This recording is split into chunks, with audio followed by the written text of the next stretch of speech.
Maitai Furup se Solakpa matamda Manipur haibatuti leiraroi. Manipur hariba leipak ase mapung oina sagalakpa matamda chauba thaugai ama lauribase maitainane. Maitaina thajai ngasisu punna hingminnaba, punna chaukhatminnaba, punna thengnaminaba, punna mayuknaba haibasite da koi punna thajaduna lakhibane. Maitaina kaiguma pukchal piklamba taragadi Manipur da Maitai pangal amatana Chief Minister oiramloi. Minority taba Pikhaba Furup amatana Masib Rajasthan da Gujarat da Mizoram da chingba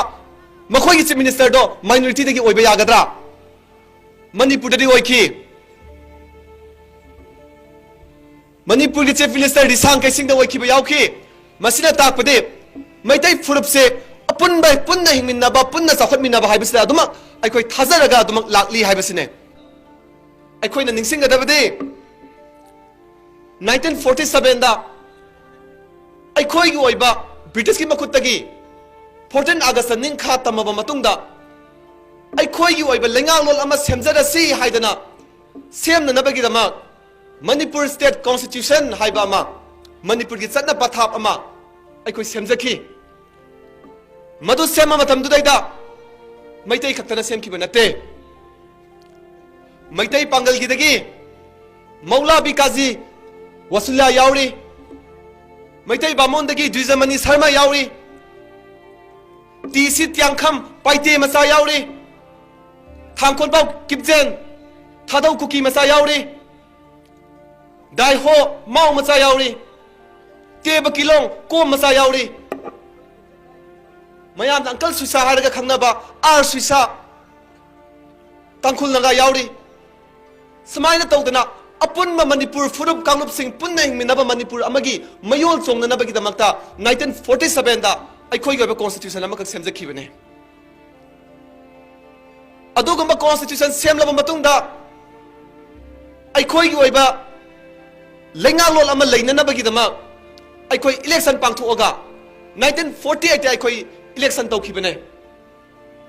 aduguma Manipur gi puari da lehuragadaba India da tindrigai mamangda Manipur gi lengang lol ama leijakhiba 1948 ki October gi tang 19 da leikhiba miyam gi mihut siga semkhiba lengak to madudugi speaker assembly adugi speaker se TC Tiangkham Paite Masane hairiba lengak aduna Manipur gi pak chauba mafam sana Assembly ki floor da thamaga lauthok khibado maduda Furup Kanglup sum suna yaminna khibado madu singdo haujik sai humdraga taruk ki matung dagidi Manipur gi lamna sini Naga gi lamna sini Kuki gi lamna sini aikoi machet makai wakhal lama khalal lai base kari dagi no hai base masi mapung oina maitai sina thidok mathau tai hai base ne yamna luba fibam ne ngasi so aikoi na thajari Aikoi punna hingminagane Aikoi punna thengnaminagane adu ngasi thengnariba lalasi Maitai amadi kuki gi marakta nate ngasi thengnariba lalasi mapanagi sangsalakpa yumdang basingna tasalakpa makhoi gi political design amakaki saithengni haibase masi aikoi khangakanda tumgi mirol gi damakta thengnaba matamda Maitai singna choba thogai logadabane Asoba Thawai Lobangam Nanabagi Damakta, Matuki Yanglan Sarudo, Maitai Furumna Oigadabane Maitai Ekoi Lading Aida, Manipur Maitai Pangalamata Kanantana Sopoyaroi, Maitai Ekoi Lading Aida, Tadau Kanantana Sopoyaroi, Maitai Ekoi Lading Aida, Tankul Kanantana Sopoyaro, Haibiki, Maduki Taunagi, Lingzil Sakapanga Purupsa Maitai Oigadabane Madunga Mondama Matamda, Manipur Sukaigini, Maitai Furupsul Loine, Maitai Pangalsul Loine, Tankulsul Loine, Kabuisul Loine, Loine, Ekoi Pungun Minade. Masi aikoi khangminaba mathau tai asuk yamna ideas of Manipur punna hingminnaba sida sagalakiba Manipur na 1949 da India gi pibal na tinkhaba matung dagi de cheng su mapan dagi puthom ba aikoi na sai humdraga taruk ningkha tamme haidana leizariba India gi pibal na tinkhiba dagi aikoi sa da maudra mikpal tangaga hingle Masi aila pangai da haibanate Manipur gi budget se lupa crore lising kuntra manga oiba matamda center dagi revenue kari base lupa crore lising kuntra mathoine kayam yam ekoi mipal tange masini asuk yamna aikoina nungai yaifaba Manipur ama India ki piba nungda tillaga khudol tambirakani haina khalluba Sanrembi gi mamana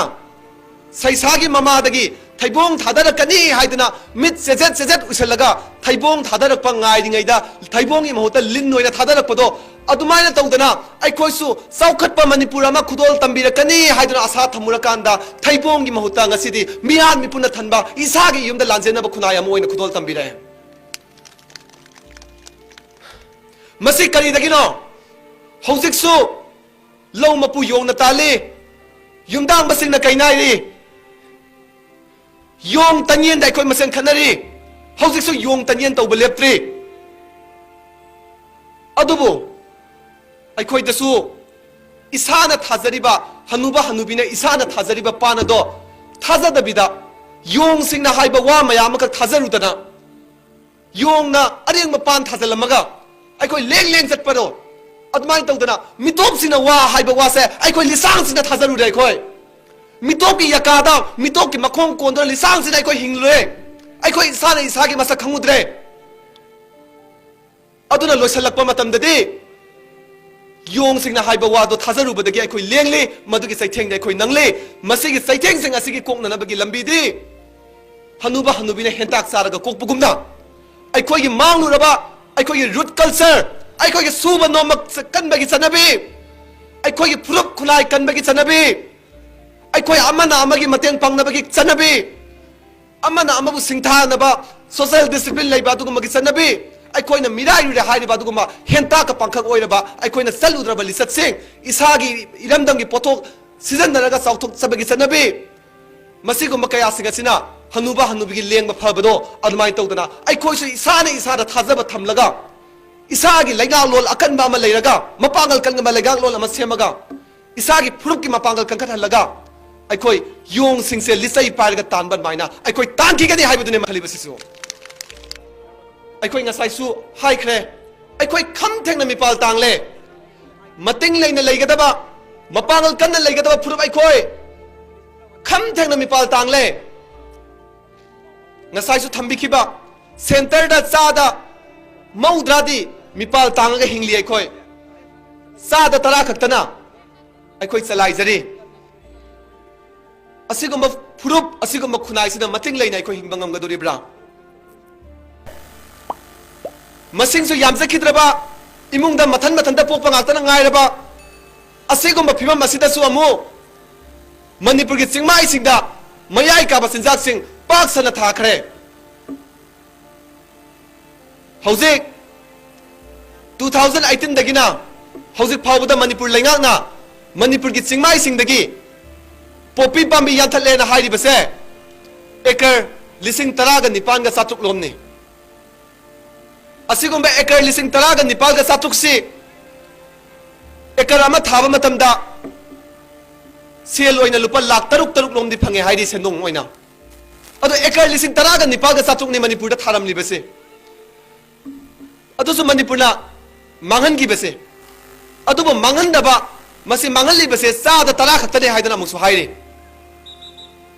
adudi ekar lak amaga lising marphurom di Manipur gi singmai singda popi pambi pak sana thare Manipur se drug puthokpa du malai pak ama oire adu oiba taragadi ngasi di aikoi mayam gi matingna yekna bana lan talakpa matam na ngai adu bu sai tara gi matungda nga kadaba ima gi isa sing ima na piklingai matamda ting chauro haiduna isai saktuna nawyong lakadaba masa singado madudi sai tara gi matungdadi mayai ka bachinjaki khayata loinamak taduna ngakpi na balaitaba khunaya ma oihoragane masi ohel loise haibane mayol gi kholaudi masi dagi akoi kalausi haibane ngasi mayol na kilometer chatuk en lamsang khongset ibdo pakhang bagi saklo lawraga sasari bese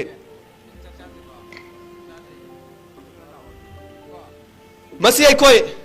khangmina ba change aduga akoi gi missing hengatare akoi gi senthong lambi leitre akoi gi senmilon gi yumpham thon mangamdre haidana akoi na waring gi charak asida Manipur gi yumthang nariba Myanmar dagi Bangladesh dagi mitok kaya marum amaka lepa leitana hengale masi aina haijanna banate ima India pumbagi missing hengat pagi changse subna tangi chawrang na sa da kun rom tamakne अदुगा अखोई मयोल lump हाइबदी Meitei सु लैबा याबा मयांग सु लैबा याबा India की मफम अमेक्तदगी लैबा याबा अदुगुंबा पिक्खरब तंपाक लमदम से मसिगी missing हेंगटपगी चांगसु सादा तरागा निपान तरागा मापन Said दम लै अदुब सिंगी मलम सिंगददी मैतई सिंगसु चलगा ताबा यादबा इंडिया की तोंगान तोंगान मफम सिंगसु लागा ताबा यादबा मफम असिददी मिसिंग हेंगटपगी चांग से सही तरा खुदिंगी सादा निफु निफु निफु ओइसे सही निफु रोंगी ममांगदगी ने कयाम यामना लुरे माइखोय अखोय हिंखिदोइरा अखोय सिगदोरिब्रा मसिगी सु मथक्ता हौजे अखोयदा लान थोरकलिबा 2006 तगी कुइद्री सही कुन फाद्री 2006 तगिना हौजिक फावबसे इमा मसिदैदा हंदक थोकलिबा मेगी तांग अहुमगी इरांग सिगी हौरकफम ओइदिबा मफम असिदा